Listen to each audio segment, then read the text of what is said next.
तो ये तुम्हारे क्वेश्चन में दिया हुआ था कि पढ़ना उसमें दिया होगा कि रेट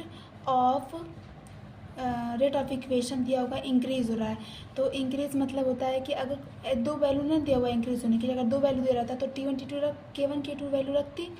अगर ऐसे दिया था मान लो फॉर एग्जांपल कि 2.30 कैलोरी है जो भी है, K1 इतने से 2.403 जो भी पॉइंट दे रहा था कि इंक्रीज़ हो रहा है, यानी कि 2 पॉइंट दे रहा था तो K1 K2 की वैल्यू अलग अलग होती। लेकिन अगर इतना लिखा हुआ है आगे क्वेश्चन में कि रेट ऑफ इक्वेशन जो है वो इंक्रीज़ हो रहा है, कितना हो रहा है 4 टाइम, यानी कि K2/K1 की वैल्यू 4 दी हुई है, ठीक है।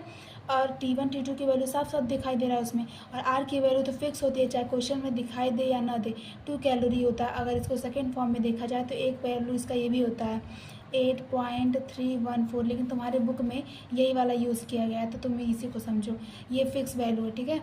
अब क्या होगा कि लॉग K1 K2 की ये वैल्यू यहाँ पे पुट करेंगे 4 EA यानी कि एक्टिवेशन एनर्जी निकालना है, तो ये 2.303 R की वैल्यू 2 रखी हुई है, इंटू 2 रख देंगे, ठीक है। ये फार्मूला है, इसमें ये वैल्यू नहीं है, फार्मूला है, फार्मूला के साथ इसको लिखा जाता है।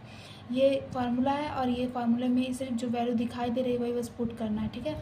ये 1 है, फिर ये जगह 1/T1 की वैल्यू क्या है 300 माइनस T2 की वैल्यू 320।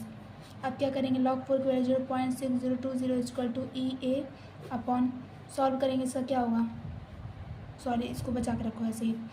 अभी इसको क्या करो, ये गुड़े में था या फिर ऐसे अभी रहने दो, ऐसे ही लिख दो, कन्फ्यूज होगी, इंटू 2। ये क्या हो जाएगा 320 माइनस 300, कैसे इसको इधर कर दिए इसको इधर कर दिए ऐसे, फिर अपन अंदर को गुड़ा कर दिए, ठीक। अब क्या होगा कि 0.6020 is equal to EA upon 2.303 into 2, ये क्या हो जाएगा 20 बचेगा और यहाँ 96,000 हो जाएगा, ठीक है।